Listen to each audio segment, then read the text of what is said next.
All right, everyone, quick intro here. This was an amazing conversation, and I want you to stay tuned for it. It was a conversation on Tiger Safarov, who runs Zen Supplies. He was like, and every time I see him, it's just he's an awesome resource. He's so good for the industry, and he had this on his podcast. Me and Dr. Scott Goldman, who I believe is out of Arizona, who's a pedo ortho, but it was a conversation about the good and the bad and the ugly, about DSOs and exits. And Scott has had, I think, multiple exits. And so it was a great collaboration conversation. And it wasn't to uh, crush the DSO, right? I don't want to become known as the anti DSO guy or group. But on Bulletproof, we do talk about that a lot. So I wanted to repurpose this video, repurpose this conversation, because Scott is, like I said, a wealth of knowledge. He's gone through the process. He can show kind of the innards of what happened, why one failed, why he decided to go through it again. And I was actually asking questions and giving some of the context that I've had in the process. Because as you guys know, we went through that long-winded podcast where the four of us went through and we broke down a term sheet kind of to show you where the aha things are and stuff like that. So Scott was in agreement on a lot of stuff, and he brought up some new areas of things. But it was a great conversation. I hope you guys enjoyed as much as I did. All right, everybody, this is a pleasure to get both of my favorites, like Scott Goldman, my good old friends. I have so many stories about Scott. I can talk forever. Scott, if you ever run out of things on how to introduce yourself, I have a lot of stories from the t-shirts with holes and how you bought the first car, legit car. So we can talk about it for a long time. That's for later. And Peter, I really appreciate you jumping in. I mean, we've been friends um, for, I wouldn't say a long time, but for some reason you gave me time, and anytime I reach out, you answer. That blows my mind. I'm like, wow, this is so cool. So I really appreciate you guys jumping in. Yeah. And the topic we want to discuss is how to help private practices continue staying private. The angle is not to say the DSOs are bad. I think the angle is to know what you're getting yourself into. And I think that's the big part of what people don't talk about. There's a lot of excitement. There's some people that are saying you should sell. The time is running out. I don't think so. I don't believe in that. And I think Peter doesn't believe in that either. And we wanted to bring Scott to talk about all the misconceptions and pros and cons when you look at the other side. And Scott, maybe you can jump in and tell a little bit about your story, and then we can go to Peter. Peter will tell the story, and then we can start with questions. Sure. Real quick, I'm a pediatric dentist, and I sold a group with 12 offices to private equity in 2017. We doubled in size in 2 years, and then COVID hit. A lot of good, a lot of bad, and I got out of that situation and moved to Phoenix. Told myself I was never going DSO private equity again. I was staying private. Went private for a year and a half, and here I am back in the DSO world as of May this year. So it's been an interesting run. Happy to share pros and cons, and just what's out there and what to expect. And thanks for having me, Tiger. Yeah, and I hope you share some juicy stories of like during the board meeting, I was told this, and I told them to F off. And we could probably swear on this podcast too if we have to. Okay, good. Peter. Yeah. So appreciate you connecting us, bud. I'm happy to be here. So again, Peter Boulden. I am the co-host of the Bulletproof Dental Practice Pod, and I'm currently running eight practices in Georgia.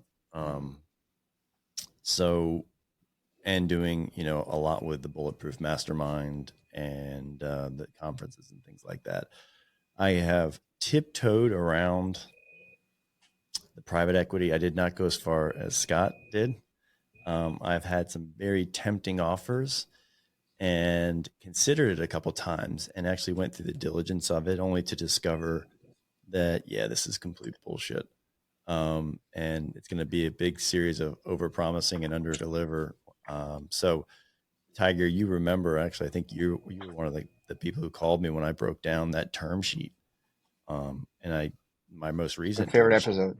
Yeah. And I broke it down with, a fair level of complexity and a fair level of, it took a long time. Right. And we went through and broke it down, and Scott, if you haven't heard that, I'd love for you to go back. I'd love to send you that, because you, as someone who's gone through it, you actually have a lot more chops than I do, right? Meaning I've only gone as far as the diligence. You've actually had what sounds like you've had 2 exits.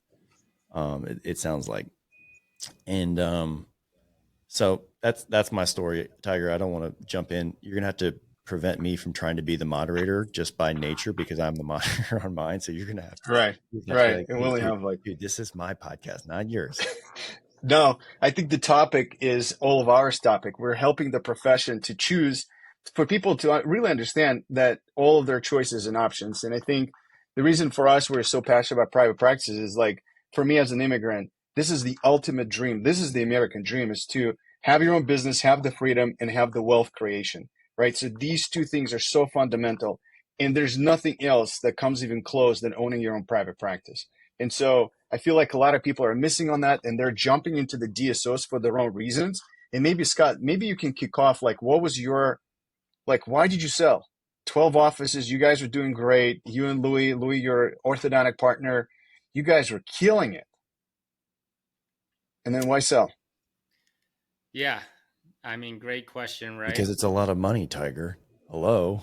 Ultimately, yeah, Peter nailed it. It's Yeah. a lot of money. So we were doing well, 12 offices, probably about 32 million in revenue. So a lot of EBITDA, almost 8.5. Jesus. So we're living a great life. But what we had was a lot of headache, a lot of work. So the, misconception or what you believe you're getting into is, oh, somebody can take on a lot of this risk, a lot of this work. When in reality, that's maybe not the case, because everyone's systems have holes in them, and you give up a lot of control, obviously. So why did I sell? Money. Let's be real. A lot of money, and for my family, still the right move to this day. But we'll get into pros, cons, and everything in between. But ultimately, money is what drove that initial sale. Can you give an idea of the range? I don't want you to tell the exact amount, but is there any chance you can share the range so that we understand what a lot means? Because when you say a lot, like for me, again, I'm an immigrant. 5 million is a lot of money, but hypothetically, You should like, have asked it this way. Hey, like, what kind of multiples were you looking at? Because he already gave you the EBITDA, so then you could tell him the multiple, and then you could do your math and be like, that was his exit price. Yeah, so if you're getting between 9 and 10x, you can do the math on that, and it's a lot of money. You're getting close to $100 million. But what people don't understand, a lot of people, is that's not the money you actually get. Cash at close, right? That's right. that's what Peter was saying on that pod. That was so instrumental. So take us through it. Yeah, so I mean, it's public information now, right? So you get a valuation, and then a certain amount is in cash, and a certain amount can be in rollover equity. A certain amount can be in weird shares that just have some Pref. interest rate to them, and it's just ways that the DSOs or groups can leverage their cash better in their debt. Wouldn't you agree, Scott, that I don't want to cut you off, but like, a good portion, I would love to hear the breakdown of like that, since we already kind of know. And also, would you agree that a pref is really just owner financing? The pref stock. Yeah. I mean, I definitely agree with that. Okay. Pref stock is totally owner financing, because basically you're not getting your cash now, and you're getting a 6-8% or whatever they give you. You're 100% spot on. Okay. As far as the money you get up front, that can be anywhere from 50%, 51%, 60, 70, 80, 90. It all depends on the group. But on average, you can expect, maybe 50%, because they're going to give the rest in pref and the rest in rollover. So if your valuation's 100, you can get 50. Great. But if your valuation's 6, okay, you may get 3, you may get 2.5 in cash. You need to understand the rest. Were you the platform of this PE group? We were a platform. Yeah, we had a big infrastructure. When you guys say platform, what does it mean? practice number one. They're building everything. You as the flagship, you're big enough size. You've reached a critical inflection point of size where you have enough.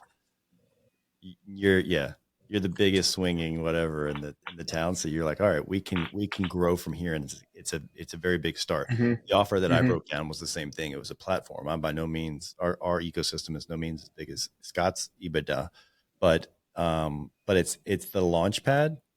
I would say, Scott, and I'd love for you to jump in. I think it's the launch pad for people for private equity who's like, shit, we need to get into dentistry. We need to buy a platform because we don't have the dental acumen and we need distribution and earnings and EBITDA very quickly. Yeah. And I think more importantly, for these legit groups that are looking for a platform, they're looking for technology. So Sure. they actually view dentistry as a technology company and how can we scale? So I had a centralized services is just how my group was because we were in a relatively easy space, high volume, low touch. We were decent amount of Medicaid, and in pedo ortho, it's just a different model than say general. That's where a lot of things broke down in my initial exit strategy and different things that I no longer had control of. But that's what they were looking for. They were looking for that technology platform that would allow them to scale and bolt on more offices. And we had a good amount of infrastructure. So in order to be a technology or a platform company, you need to have a good amount of infrastructure. The EBITDA or earnings isn't necessarily as important, but usually you need to have significant earnings to have a, $10 million type investment. So here's the interesting thing, Scott. Tiger, I know you're the host, but bear with me. If let's just say you're a growing practice like myself and you invest in technology, the platform, consolidation, call center, all the things, right? And then a giant PE comes along and says, hey, we'd like to buy you. And you're like, awesome. Private So equity. I have all this set up. I look at all these expenses I had. That should be an add back to my EBITDA. And they say, well, we have that. We don't really need all the stuff you built because Scott built it for us. And so yeah, sorry about all your expenses here, but there's no attribution for that. So Correct. that's where it's it's almost like I had this conversation with someone and I was like, so you're almost like, if you were to exit and you had just made a large capital investment in your company, you almost get penalized for it. Sounds like it. Yeah. Unless you're the platform. Unless you're the platform. Correct. That's exactly an inflection point because you don't know if you're the platform or not. And in order to be the platform, you have to go balls to the wall and invest in it. And if you don't, then you're simply going to be a roll up into a bigger DSO because there's a million out there. Exactly. So then, guys, let's take a quick pause. So there's so many ways I want to go in this, but actually, let's go to the 1 second. To expand on that, Peter, what I've found nowadays is, hence my second exit, doesn't matter if you're 1, 2, 3, 4 practices, you're going to get the same valuation is what I'm seeing. Once you get to 5. Oh, wait, so you're saying multi isn't this unicorn thing that you hear about, right? Multi-location. No. Right. No. So these doctors who are like, oh, I'm going to add another location, they can run 2 well. You get to that 3rd, they start declining the other 2 and one I see it all for the 3. Time. Exactly. Do 1 really well, you're going to get the same multiple as doing 2 or 3. Wow. Yeah. That's so cool. It wasn't like Guys, that before 10 years ago. All right, I'll be quiet. Yeah. I'm super curious. We'll go to the terms, and Peter, you were the one who broke down the term sheet, so we'll link it up for people to go.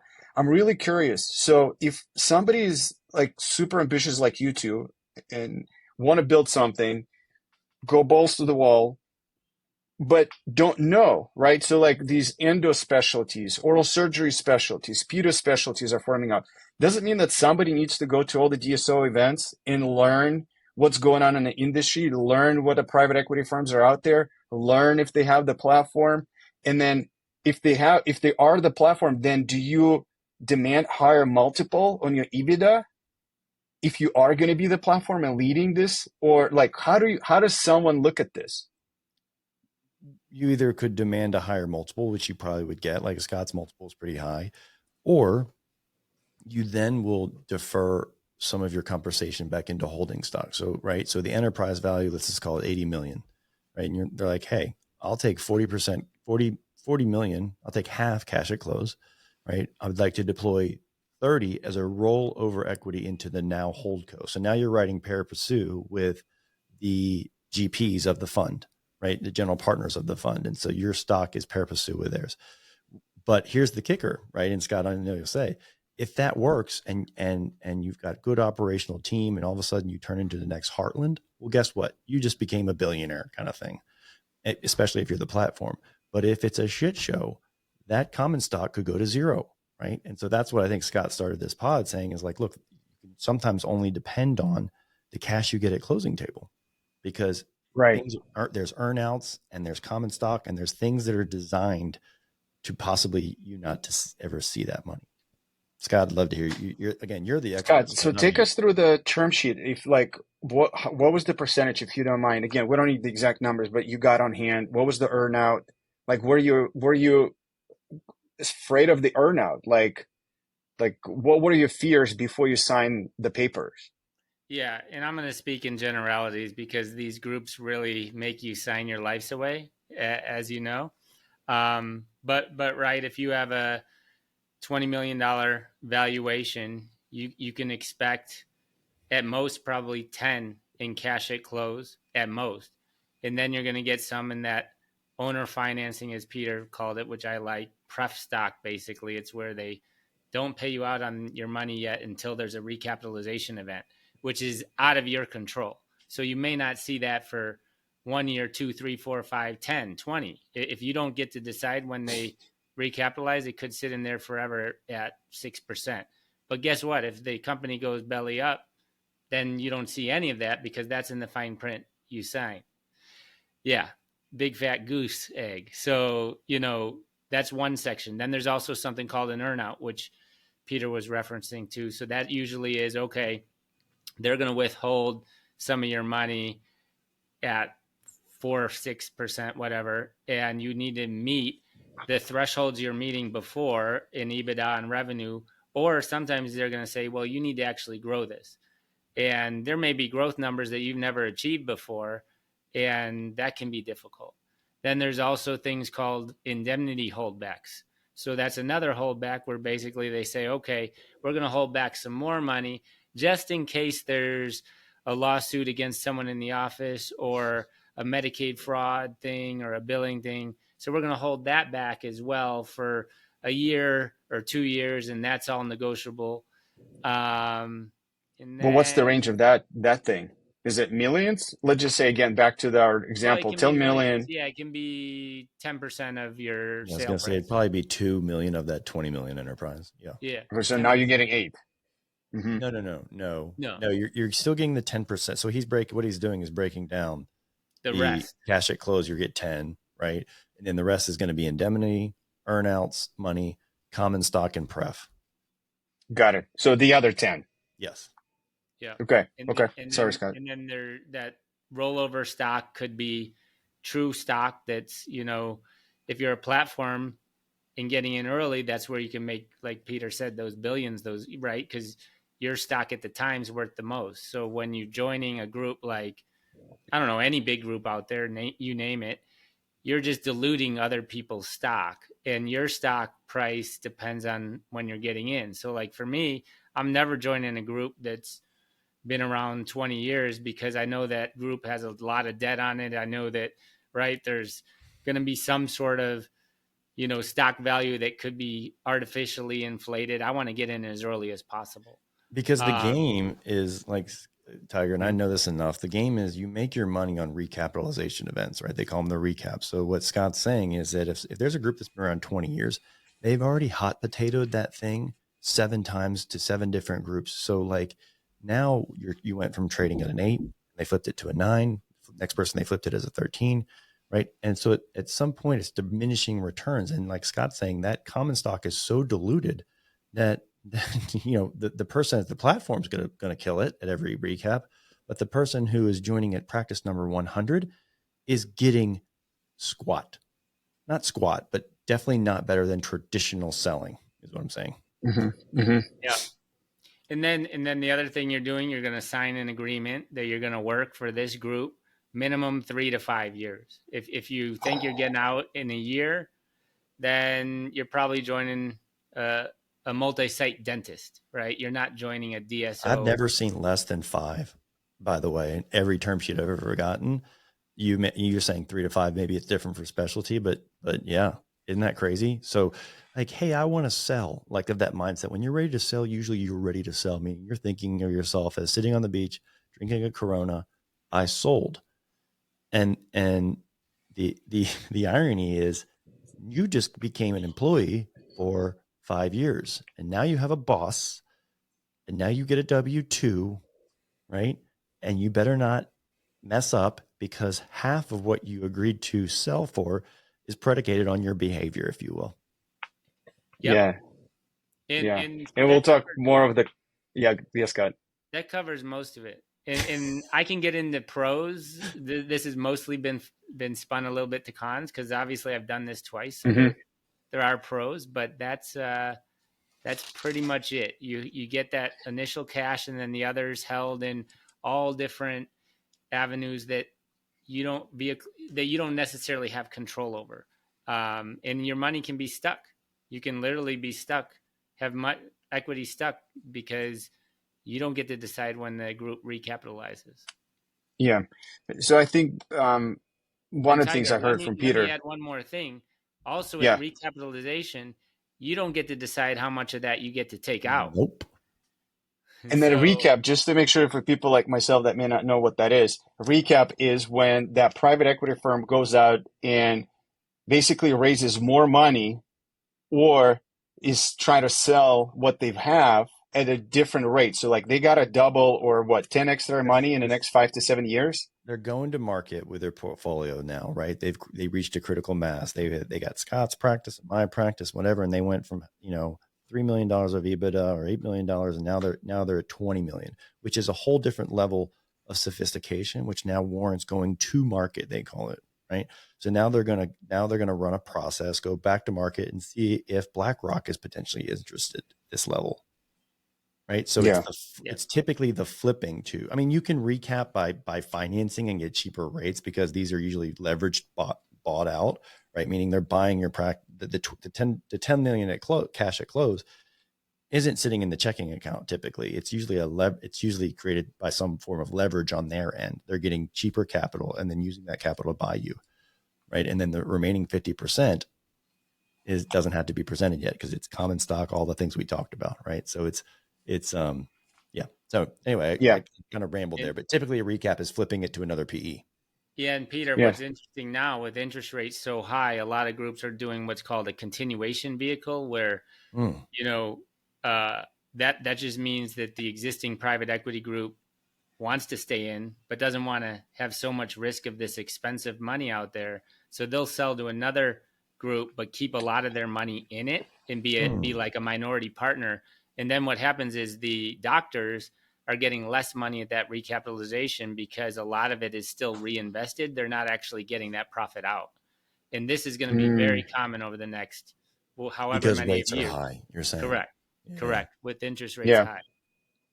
Yeah. So then, Peter, let me ask you this question. You consider yourself a private practice owner, right? I am. Yeah. So even if you have 8 offices, we're still considering you as a private practice, like even though that you have multiple, but you own them yourself. Like you don't have a PE involved, right? So correct. Yeah. Okay. There's no capital so for investment from outside private equity. There's no private equity involvement. It's owned by 100% dentists. Right. So I think that's an important thing that we want to make sure that people understand. Like we're not against multi-location, do what you need to do and things like that. So I am a private DSO, Tiger, right? I have a management agreement. I have all these things set up. So the nomenclature of DSO shouldn't be one of bad, right? And maybe none of this should be put in the bucket of bad, but there's a difference between a private DSO like myself, who's 100% dentist led, versus one who's 100 or probably majority PE backed. Right. Because they're the general partners in the fund. I mean, there's a big thing to kind of, anyone who's listening to this and wants to learn about it. I mean, this is essentially just a fund, right? And there's LPs and there's GPs. And the GPs always make much more money, right? Yeah, and LPs are limited partners, and Right. GPs are general partners. I don't The want people to interesting think thing GPs about like general practitioners. here's what I think, and Scott, I don't know if you're about to say something, but I think here's my rub, and maybe I'm being pegged after all these podcasts to be the anti-DSO guy, and I'm really not. I'm really not. But here's the thing that frustrates me is that everyone would agree that private equity does not make dentistry better. As a matter of fact, I can point to 100 examples where it's become worse. I have never seen an example where it got better from a clinical care, blah, blah, blah, blah, blah, right? But here's the real kicker for me. We already own the asset. Now we just invited an intermediary into the space, right? Like if we three owned 3 cars, right? And we owned them outright. And I was like, dude, we all have these, kick-ass Porsches, let's just call it, right? Let's join together and form a Porsche club, right? And it's going to make money. Makes money. So now we have this intermediary involved. It's like someone coming in and be like, hey guys, let me see if I can take your Porsche club to market, right? Or your Porsches to, on Auto Trader, but I'll sell them all together kind of thing. I guess my frustrating thing is that there's really nothing being brought to the table other than a lot of capital and a lot of aggregation, right? They're the sponsor of this, which the sponsor kind of, but we're the ones that already own the asset and are really not realizing the value as much as it could be, right? So there's this intermediary involved. I think that's my shtick, if you will. Can I steel man the other side, Please, Peter? And again, I'm totally blind on this, right? So I just want to see what you guys' reactions are. And Scott, I think you wanted a second off. And is it now you want to? I'm good. Okay. Yeah, I think what the other side is, dentistry is hard, right? You're seeing 25, 30 patients. If you're a pediatric ortho, you're seeing more patients. It's burning you. Your back hurts. Depending on a team, your team is like, oh my God, right? So then somebody's like, hey, I'm off today and I'm sick today. I got to take my kids and all of that. And then my supplies are running out of budget. And you're like, where's my composite that I love to use? And my burrs is not here. And so on and on and on. And you're driving home and you're like, what did I sign up for? Right. And again, hopefully you don't have those days, but I have a feeling that it happens. What did I say? Like as a dentist, Owner dentist to own a practice. Got it. Yeah. Okay. So then I go to an event and then I hear, I don't want to say the names, but I do have one DSO in mind, which is more the dental leadership organization that again, from the outside, it looks like that's what they're selling. That's what they're providing. Again, I don't want to say the names, but it sounds like they're like, hey, join our group. We have all the doctors that get together.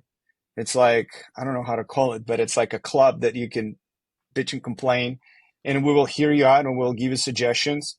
But you're also part of a bigger group. You're part of the bigger vision. You can send your team to like this event or this training and this workshop. We'll send the manufacturers to you and you can continue buying what you want to buy, but we will systemize your practice. And if we systemize your practice, you will feel better. Like you will know, you'll have the morning checklist, evening checklist. You don't need to worry about if your air compressor is on or if your sterilizer is going to go bad, if somebody did the sport test or not. So like, is there a case for that? And again, I'll ask both of you guys because I'm trying to find if there are any pros besides the money to try to sell to the DSO. Like if there's a shining light that people are looking at. So let me take that just because I'm back in again. Partnerships often don't work. Period. So I don't know if Peter, you have a partner or not. That's 6 actually, but they're different entities and they're fractionally. But yes, so I'm still the majority. But yes, I'm a big fan of partnerships. Yeah, partnerships are great.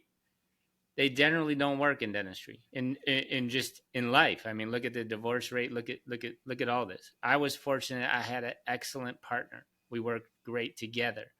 That's not always the case, but I think what DSOs are selling or what they bring to dentistry, they have a credentialing team. Credentialing can be a headache. That sometimes can be helpful if they know what they're doing. That's the big if they know what they're doing, because it's ultimately the same gals that are working for us private that are working for the DSOs, right? compliance, especially when you're doing a lot of Medicaid, they can help with that. Marketing, sometimes they have sophisticated people that know what they're doing that or don't. The big thing for me is doctor redundancy. So, you can do that by hiring associates, but it is nice to have access to quite a few doctors if you have a lot of volume in a region and people can work together or cover offices. And they have recruiting teams and different things like that. Now, with that, though, comes a lot of expense. So there's a lot of DSOs that aren't doing it right or have invested a lot of money in a lot of people who didn't work out. So there's a lot of groups out there right now, or a lot of dentists who joined these groups that were highly successful, and all of a sudden their equity is literally worth zero. And that's something that I think is going to happen more and more as you hear this. There's going to be a few groups that make it, that do things right and have very good CEOs running their groups. And then there's a lot that just aren't going to make it, unfortunately. One thing to expand on is, in what I learned is, I learned this from a really smarter guy than me, is you have to be able to control what you can control. So if you sell your practice to a DSO, you're no longer the owner. You're no longer making all the decisions. You may be a partner, but you're not going to ultimately, you're not making the decision. As far as what x-ray sensor they want to order when something blows out, or, they may say, oh, you can get whatever you want. And then in reality, they have control. But, you can still control in most of these groups how you clinically practice, but it's a lot of the little things that frustrate you, because I can guarantee you Peter's practices, my practices when they were private, were run better, guaranteed, than a DSO, because you're there, right? You're totally invested. Part of what you're doing when you're selling is you're giving up some of that autonomy for that money, and you have to be okay with that. A lot of doctors aren't. So there's a lot of emotional things involved that people don't really talk about, especially dentists. What are they? Giving up control. You have to be okay with what you... But you're type A. You went through dental school. You're driven as F. How do you give up control? Like, the only way I see it, the only way I imagined it is, yeah, you get paid, you're out. Talks, Tiger. Money talks. And also as I got older, I realized, okay, I'm okay with not having control with some things, because I believe in the group's model, or I believe in the CEO. With which my new group, I fully believe in this CEO's ability. I think it's a very unique thing, but it's very rare. There just aren't that many good CEOs. There's not that much talent in dentistry compared to other specialties. Dentistry is very unique. Dentists are very highly compensated. It's not, physical therapy where you pay them 60 grand. It's not veterinary medicine where you pay a vet 70 grand or whatever it is. Dentists are used to making good money, especially the ones whose practices you want to buy, because you don't want to buy the others. Or those fancy specialists, Or those fancy specialists, yeah. Right? So, Peter, to you, again, back to my example. I don't know, Scott, if I'm cutting you off or not. No. I just want to hear Peter's perspective. So, again, is there a case that you see for a DSO, either called dental leadership organization or a dental-led practice, whatever? There's so many DDL, whatever we've heard in the past many years.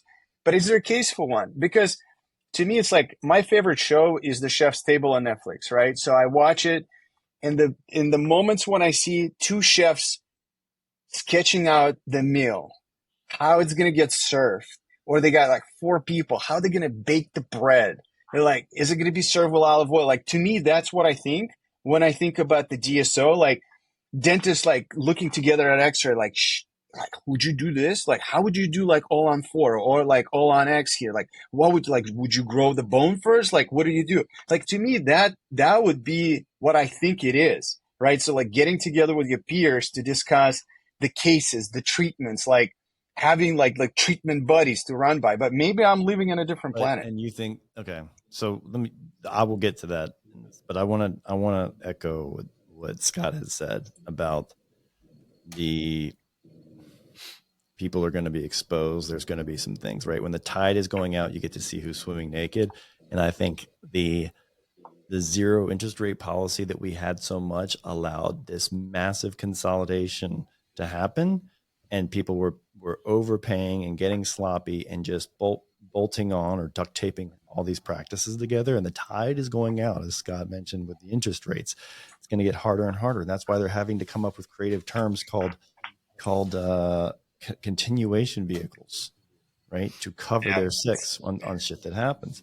And so I am just so I hear you on the, hey, DSOs could potentially help doctors get together and care more and talk about cases and be less lonely. Maybe, but guess what? In my experience, no one washes a rental car, right? And at that point, it's not your car anymore.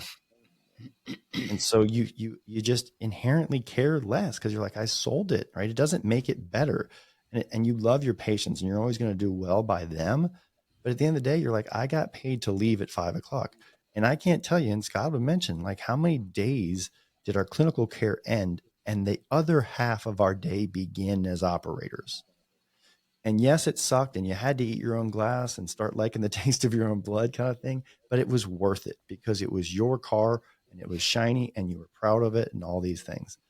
And so I don't think what your example is, Tiger, to have like collaboration is predicated on a DSO. Just make a bigger group like I did, right? I have doctors that collaborate all day long, but it didn't have to happen because of an outside entity, right? But I think to your point, you said, look, the pros and cons, and I will say, I think that knowing thyself in this process, Scott, you're if I personality tested you with something called a culture index that we do a lot of, I can pretty much pick what you would be. You would be an enterpriser or a trailblazer, right? You were bred to do this. You were called to do this. You were pulled to do this. Some people hear this narrative in dentistry that, oh, there's big exits and all this money going around, right? And you've got people like Brady Frank going on Instagram telling everybody the window's closing and you better sell, like these scare tactics, which are complete bullshit and horrible for our industry. I go off on a little diatribe on that one because I hate scare tactics, especially to our industry. But now I lost my train of thought. Damn it. See, anger gets... So then I will ask another question. So then now we're in a position where we kind of went through all the pros and cons and people can pick their own poison. But maybe let's talk about... I know where I was going. So sorry. Okay, yeah, finish your thought. Sorry, because I need to finish this. But it is important to know thyself. That's where I was going with the Scott example, right? Like, sometimes you will be happy. Sometimes dentistry, you hear these exits and you hear what private equity wants and you hear all these things. We see this in our mastermind, right? We coach 30 dentists across the nation and we see this all the time, that you cut and paste someone else's narrative, someone else's goal. It's truly not authentic to you.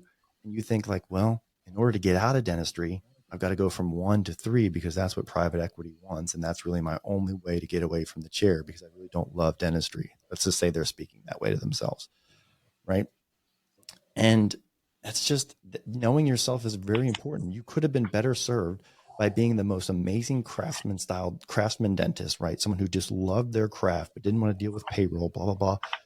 Made $2 million a year, produced $2 million a year as an associate, had a kick-ass life, right? And you went down this inauthentic path for 20 years, and that's why we're leading in suicide and divorce and drug abuse, like all these things, like Craig will say on our podcast, it's because we're following inauthentic visions, ones that are pushing you, not pulling you. Yeah. And hopefully this is what we're trying to do here is break down these things. Like, I mean, in my world in technology, I mean, you guys have seen what happened in 2019 through 2022. Like people were raising hundreds and hundreds and millions of dollars.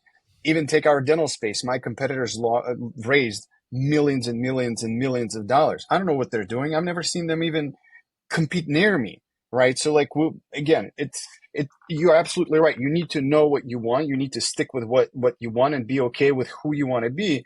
I think my next question is if somebody is listening, like, all right, so if I'm not selling to the DSO because of all these things that I don't even know what they mean, like vehicles and this and earnouts, and I don't want to do it. And like, I'm flattered that now practice, let's just say my single location is valid at $20 million, hypothetically, but I'm only getting 10. Like that's a ripoff. I don't want to sell. What is the other option?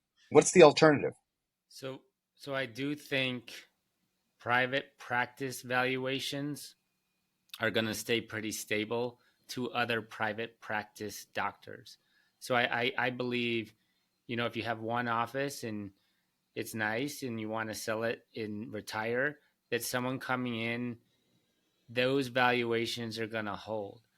I think I think DSOs are always going to be out here and grow and buy practices, but I think the valuations DSOs are going to pay are only going to go down over time. And the reason for that is going to be all these, things you're going to start hearing about of doctors losing equity, of groups folding, there's a lot of bad operators out there, bad DSOs. And also, they're going to realize very quickly, this is something I've had a lot of discussions with. I'm just going to use oral surgery, for example. I've been nailed in this. You buy an oral surgery practice and the doctors are like, oh yeah, I'll work for 25%, right? So essentially every oral surgery, the market is 40% for an associate oral surgeon to 50. So guess what? This doctor is going to be a partner, in quotes, got a higher valuation because they agreed to work for 25% for 5 years, whatever it is, 5 years. At that 5-year time, that DSO, if they decide to retire or leave, is going to have to backfill with someone who's 40 to 50%. That's a very bad thing. And further, a very big opportunity for some of these docs because, they may say, look, I'll stay another 2 years. I won't retire yet, but I want 40% or whatever an associate gets. And I see associates nowadays making more and more money as debt raises, for dental school and everything. They have to make more money and they're getting more money. They're demanding it and it's coming. So it's just a bad sort of situation, I think, over time. And I think that they'll adjust, the DSOs will adjust and value your practice at a lower EBITDA than you think it is, because they're going to say, well, we're going to keep you on at 35%, not 25% or whatever it is. Peter, before we go to, so Scott, finish your thought on what is the option? So let's just say I'm a 45 to 50 to 55-year-old dentist that, work really hard, built his or her practice, ready to retire. I don't want to go the DSO route. What is my option? And Peter especially may be better than me, but I think it's, all right, associate, let's put together a package where we're on a work to own partnership path, and then, full exit after a certain number of years. The reason those don't work is because a lot of the old time docs, right, would just throw a carrot out there wouldn't leave. and verbally talk about it instead of putting it in writing. But really, yeah, it's private practice. It's a partnership. It's DSO or it's platform. I have four things to say. You say, well, what are their options, right? Okay. Mm-hmm. So typically when someone wants to sell their dental practice, they have been redlining their own RPM for so long. They're doing everything. What's RPM? Revolutions per minute, just a car analogy, right? If when you redline your car, the engine's going to blow and it's going to fatigue and things are going to fail, right? Okay. Stressed. So just metaphorically speaking, they're redlining, they're overworked. I can't do anything. Seeing patients, doing payroll, right? So what do they pull? In their heads, it's very binary, and as humans, but dentists especially, I see this. It's very binary. It's either 100% or the Corona on the beach, which is 0. So it's 1 or 0. As opposed to, and so they pull the F-it card and say, I'm selling my practice. Hey, buy me private equity or DSO, buy me. I'm going to market broker. I'm done with dentistry. I'm burnt out. Versus just taking some time. And I encourage people who are at that place, because I was there, Tiger, the place where I was burnt out, done. I encourage people to go who are romantic about the Corona on the beach. Go do that. Close your practice for a month before you sell it. Go sit on the beach for a month with your Corona. And in about 3 weeks, you're going to be ready to get back to work, right? Because it's not fulfilling at all. So the 4 things I would recommend when someone's considering this first, before you sell, is if you're redlining and you're burnout and you want to sell, titrate your practice down in your time. Meaning, I'm working 6 days a week. Well, go to 3, make less money for a while. Try that, right? Because that may be your Goldilocks answer for sustainability long term, right? No one told you had to work 6 days a week. So titrate down. And what I've found is actually most dentists I know, the apex of their earnings happens at around 3 days a week, believe it or not, ironically. Okay. The other thing I would say is hire an implementer before you sell your practice, because a lot of the burden that you feel, a lot of the things that wear you out can be done by someone better than you at doing this, right? Get yourself an executive assistant, get yourself an implementer, have someone, be the CEO of you and offload things that you hate. Audit your day and offload the things, write them down, things I hate, things I love, right? And hopefully clinical dentistry is in the column you love, but like write down the shit you hate, right? And then work obsessively to extricate yourself from those processes. The other thing I would say is consider fractional ownership. Dentistry doesn't have to be 50-50 partners like Scott was saying. And that's why a lot of them fail, right? I have fractionally sold 5% of my practice to someone, right? And so, and people say, well, that's crazy in dentistry. We're used to this. Well, you buy stock in Amazon and you own 0.0000000. I could just keep going % of the company, right? So consider fractional ownership, because that affords you a liquidity of a micro liquidity event. You're still in control, and you still have, and I will end with this, the most important aspect of your life, right? The master KPI is, are you fulfilled in your life? And so then you still have some purpose and fulfillment versus like just being like, all right, I'm going to play golf the rest of my life, kind of thing. So, and if you've gone through all these things and you're like, yeah, I still hate it. I still want to check. I want to get out. Well, just understand you're going to do that same stuff for the next 5 years, especially if you're going to exit in a big way. And just be okay with it. So that's my monologue on the options. That's a really good monologue. And maybe Scott, can you add to that? Like, so you got your check, the money hit the bank account, it's a big amount, and I think you work your butt off for the next 3 to 4 years or 5 years. I've seen you drive around Indiana, Wisconsin, trying to get these offices signed up, but then you were out. Like, I don't know what changed. Like, did you get burnout? Like, I was burnt out. Or wasn't worth it? I was burnt out. It just wasn't worth it for me. I mean, really what happened was, without getting too much into it, is when you give up control of your practice and in your vision, someone else can ultimately make the decision of where it's going to go. And for me, we lost focus in what we were really good at and started to try to make everybody happy and do everything and get into GP and this or that. Well, I don't know anything about GP. I'm the first to tell you, I know nothing. But if people think that that's the route to go that you sold to, that's the route you're going to take. Me, I knew pedo ortho, and I knew it well. And I knew my pedo ortho, which is low income, high volume. I just had very good systems. And when that changed, it just wasn't fun anymore. That was what I loved and was passionate about. And so fortunately, COVID hit and Illinois was shut down. So I moved out to Phoenix, and it's been no looking back since. So It's been awesome. But I do, to Peter's point, as a dentist, you don't have to work 6 days a week. You don't have to work 5. You can work 3, 4. Like, just figure out what you are passionate about and go for it. I mean, it's actually a good story how I started. My first practice was the biggest shithole in the world. I mean, this thing was terrible. The tenant behind us kept smoking weed. Train station. And you're seeing kids. rattled all, yeah, we're seeing kids. Train station was so loud. Like, it was terrible. My rent was $600 a month, though. I had 2 chairs, 780 square feet. And out of those 2 chairs, I set a goal. I'm going to hit $1 million, and I'm going to be all fee for service and treat people right.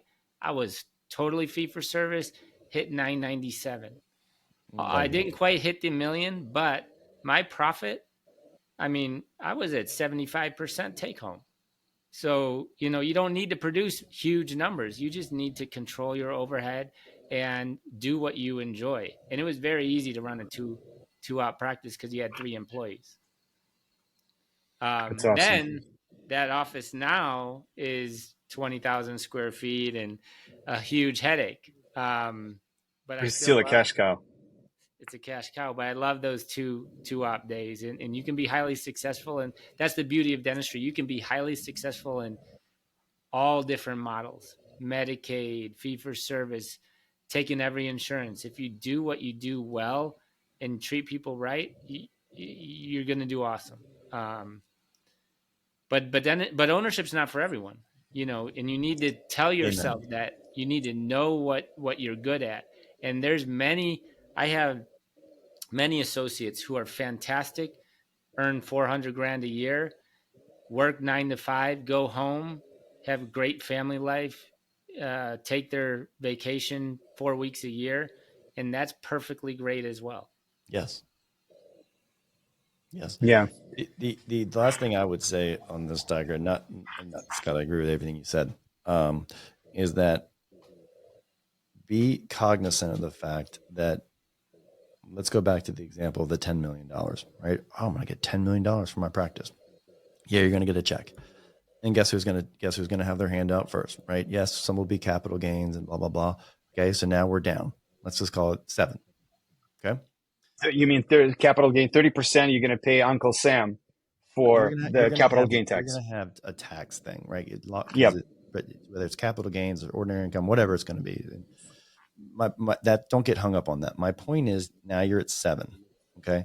So now you're like, cool, I got $7 million in the bank and no income potentially, other than maybe being the dentist in the practice that you're being paid by the DSO.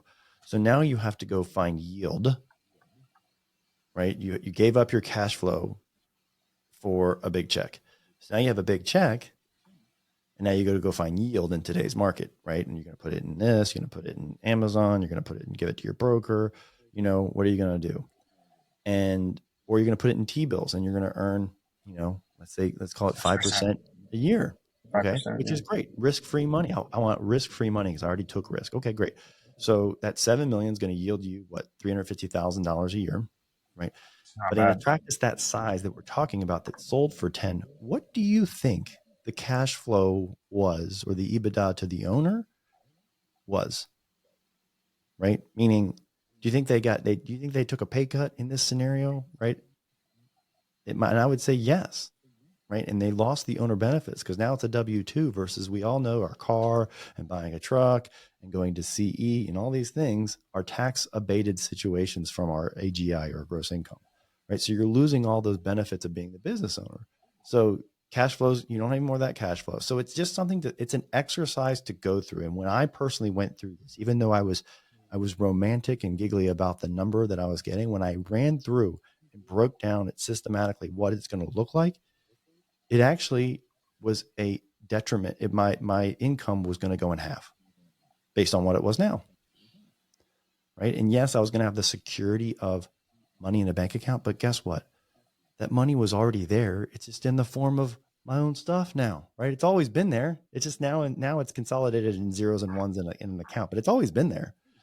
And so I always just encourage people who are looking at it. And I am not saying never sell your practice by any means, because like we all have to sell to somebody somewhere unless you're going to give it to your kid, right? So I'm not ever saying that. I'm just saying, like, look at options for sustainability because it's a great life. It's a great profession. There are many, many options. You can make less if you need to and get more time if that's what you're seeking. So there's just so many options, and I just don't want this narrative in dentistry to be so binary, like hold and be miserable or sell and be happy. And Scott has told you, that's not how it works. It's not how it works. So that's all I got on that. We lost Peter for a second. I think he's uploading. Yeah, I lost him too. I'm here. I don't know what's going on with my signal. So you're back though. Yeah, I think that's great. yeah. Tell you real quick, then we can change subjects. Yeah. To expand on what Peter said, like, this is my second stint. This is my second 2 exits. I'm back in, and so what Peter said is what I wanted. I wanted to buy time. I have a 9 and 12-year-old, big tennis players. I'm out of town almost every single weekend, traveling the United States, soon probably even internationally. I wanted that, and I wanted to diversify and rid some headache. But more importantly, the group that I joined, I believe in their vision and believe in their CEO. That's very, very rare to find, because you're not going to talk to a CEO. I mean, unless you have 8 offices like Peter, the CEO may come out and, shake hands and do whatever, but you're going to talk to their chief development officer who doesn't give a crap about you, who's just looking at numbers. And if you think, like, when you join a DSO that you're going to be in a group of doctors talking cases, maybe, but that's bullshit. You're going to be looking at spreadsheets. They're going to say, hey, your price per visit's down. You're 6%. underperforming, Doc. What's going on? Yeah, a lot of that. And we do that ourselves. So don't think that, multi-site dentists don't know their numbers. Everybody does, but it's a little different when it's coming from people who are non-clinical, or that clinical person who's been non-clinical for 10, 15, 20 years, who's the chief dental officer, who doesn't know anything about being in the trenches because they haven't been. That being said, though, I believe in the group that I joined, in the CEO and in the vision. And so that's what ultimately brought me in, that and time. Yeah. That's really important. I think the last thing I want to drop, and then we'll start closing down. So when we look at this, right? So it sounds to me, and I hope I'm wrong, but it sounds to me there's a pickle where we want to sell to associates. And one of my favorite doctors, Dr. Tom Novak, and I hope he doesn't mind me saying his name. And Scott, you met him at the last Friday call. He had offers from DSOs, but he's like, no, I'm going to go and bring my associate and start slowly selling to associate. And he's a great, great associate, right? But it seems like with high student loan debt, high interest, we wouldn't be able to sell to associates. So how can we resolve that? It's the same as a DSO. Owner finance, put an interest rate on it. That's what they do. I mean, Peter, am I wrong? 100%. You're right. Can you give more details? Like, I'm not getting it. How would that work? You want to take it, Pete? No, you go ahead, bud. Go ahead. All right. So if you're selling to a DSO, you're not getting all your cash. You're actually helping them finance it by accepting an interest rate for money that they're not going to give you right now. It's the same for, when you bring on an associate. So if you have a great associate, I have one that was fantastic. She was great. I've had many great ones. I've been blessed with great associates over the years. Same. Well, they may not have the money because they want to buy a home someday. They want to, they have $600,000 in debt, but you believe in them. So what do you do as the practice owner? You say, okay, I'll help finance it for you. You can just shift some of their income pre-tax over to, an interest rate you apply to it. Yeah. And you do your own, you're the bank, you do your own debt service, and that's it. I did this, Scott. I love that you brought this up. I've done this 5 of the 6 times, owner financing, right? And everyone outside the industry advised against it. And I think it's a great thing for a lot of things that Scott mentioned as well, because if you're doing fractional ownership, let's say you're selling for 5 or 10%, right? No bank is really going to give them a loan on that, because why? Why do you think, Tiger? They wouldn't give them a loan? Yeah, why because you they have think no collateral. they have no collateral, right? They have no position. They're in a subordinate position in terms of majority ranking, right? They don't own. There's no recourse for the bank. Additionally, like Scott said, a lot of these people, all these A players who want this are out of school, want to buy a home, they want to do something with a kid, whatever. And so buying a partnership puts, if they get traditional financing, it puts that lending on their balance sheet, their personal balance sheet. So now a bank looks at this and says, God, you got student loans and you bought into this practice. You got $500,000 debt to this guy. So it's off of a balance sheet, meaning it's a personal arrangement between Scott and his new partner to be. No one else has to know about it, right?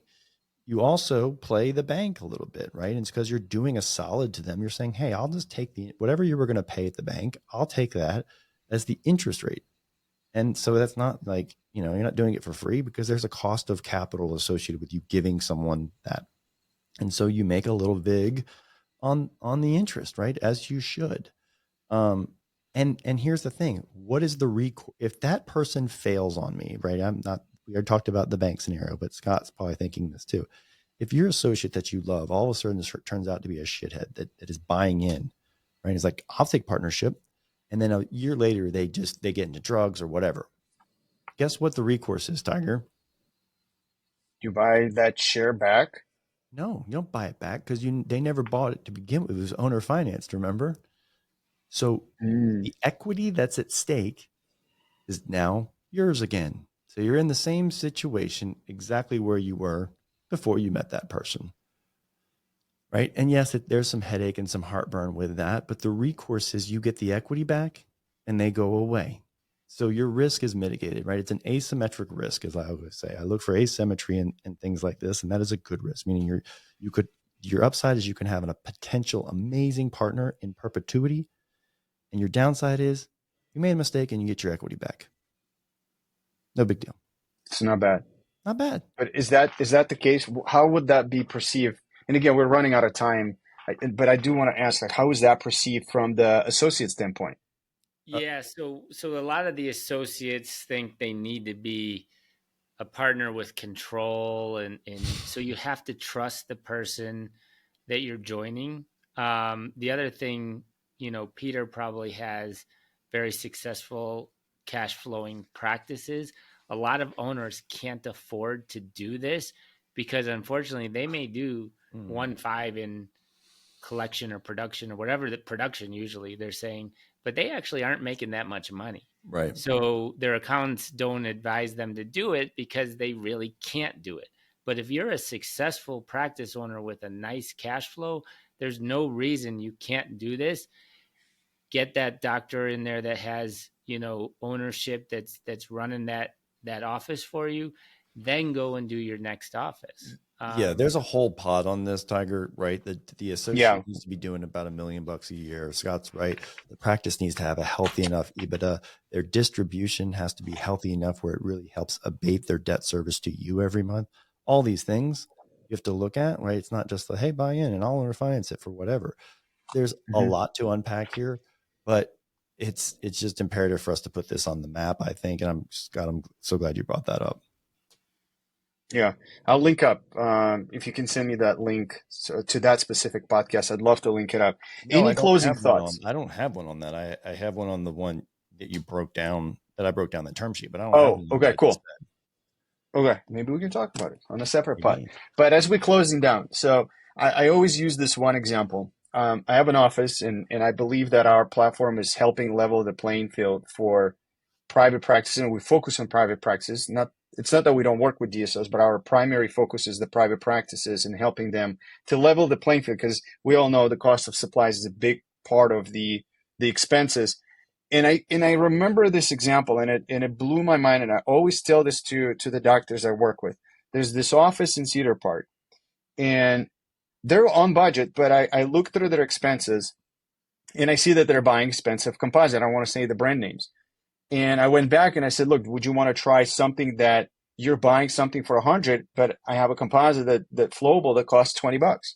And the doctor looked at it And she looked me in the eyes and says, no, I actually want to go up. I'm like, what do you mean? She's like, I don't even like the one that I'm using. I want to go up, like to go with the brand, like the Lexus of the composites. And I looked at her and she looked at me and she's like, what, are you going to try to tell me that I can't? I own this office. She's like, I work my butt off to own my office and I'm going to use whatever I want.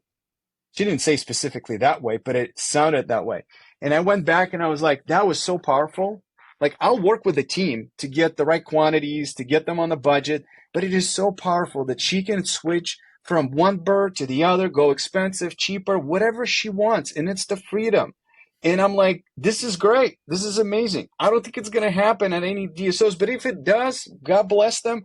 But that's why you own the practice, to do whatever you want to do, however you want to see the patients. And if you want to go with the most expensive stuff, go with it. No one should tell you that you should not. Not a buying group, not a consultant, none of them should tell you.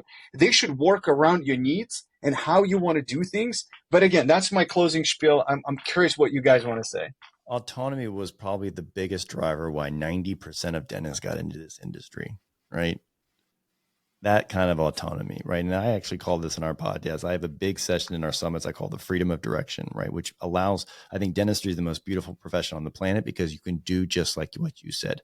If you want to be the Rolls Royce of composite, you do that, right? If you want to optimize your practice for time, guess what? Go and do that. If you want to optimize your practice for impact and give back and take Medicaid and do a ton of philanthropy work, you go do that. If you want to operate your practice and have an empire of real estate that's backed by your own practices, go do that. Tell me another profession where you have the same freedom of that direction. There isn't one, right? And so that's what I'm saying. The autonomy and that freedom, be prepared because there's a cost for that, as we've just alluded to in this entire pod. And maybe it works out better for you, right? But for me, freedom, autonomy, and time are number one. Amazing. So Peter, I'm gonna challenge that a little bit since I'm enjoying my DSO space right now. How's a dentist get that nowadays when you're coming out with 3, 4, 500,000 in debt? You can't just open an office. You can't get a loan. The bank, like how do you get there? Eventually, there's not going to be as many private practices as more people sell to DSOs. Mm-hmm. Do you go rural? How do you get there? How do you do it? Yeah, you go rural for sure. You want to do well, you go rural. I'll tell you that first out the gate. If you want to enjoy and go to dinners and nice restaurants and have Amazon come to you the same day, then live in the city and compete with everybody else. But if you want to go rural, you'll be the king of the town and you'll be highly respected. But that's a different thing. So how does someone do it? Coming out with a tremendous amount of debt, you live lean, you learn how to produce your face off, right? Become the most highly qualified dentist who can enroll dentistry, perform amazing clinical dentistry, right? So the first way out of student debt is make a bunch of money, right? Don't rack up expenses. Through doing amazing dentistry and live like you're still a student until that student loan is gone. And where do you learn? If the private practices aren't Bulletproof, hiring DSOs? Scott Goldman, you find mentors, you find places to teach you how to do this, right? Like I didn't develop how to become a successful dentist. You didn't develop how to become a successful dental entrepreneur, right? You stood on the shoulders of giants yourself. And so is it a longer road potentially now because of student loans? Maybe. But you could also convert that debt if you had a house, like get rid of your student loans by getting a HELOC. There's just so many ways around, like not being this encumbered by, oh, I have a tremendous amount of student debt. I had a tremendous amount of student debt. I went to dental school out of state, right? But I worked hard to get out of that. And so I don't think that limits decisions unless you've ranked up $1 million of student loans, which I've heard people in the 700-800s, like, well, of course, that may be choice limiting. Yeah. No, I think that's very interesting. I also think you really have to look in the mirror. And I liked your comment about the cultural competency test, or you have Culture to know index, who, yeah, that you have to know who you are. And there's a lot of people that do not belong owning a practice, and they think that's what they need to do. Um, that's one of my Because they were told. because they were told. Yeah, that's one of my closing, remarks. Is I have a couple friends who are just fed up with associate jobs, bad one after bad one, and now they're going to open a practice, and I know what's going to happen. They aren't the right personalities. They're not ready. Um, but yeah, that's great. You have to find mentors. You have to learn from people. You have to learn from podcasts. You have to read books. You have to commit to getting better yourself. Dental school does not prepare you for practice ownership, period. And Yeah. I see all these things. Oh, I'm going to go to this dental school, which is Midwestern's the big name, right? In Arizona, everyone wants to go there. I can tell you, I've had doctors from there working for me. They still don't know shit. Who gives a shit where you went to dental school? First off, Exactly. Yeah. Go to Indiana for $35,000 a year. I mean, who Learn it cares? Like, yourself. does any patient be like, "Oh, you went there," versus University of I went to Kentucky? Like, who gives a shit? Get over your ivory tower ego bullshit about where you went to school. No one cares. No one cares. Your patients sure shit. No, let's not poo-poo on people that did go to these schools. It's great that you did. I'm Amazing not for on you. anything. I'm saying get over it. Is And all you're I'm saying. actually Yeah. typically a shittier dentist, especially the Harvard trained ones. But let's not talk too much about that.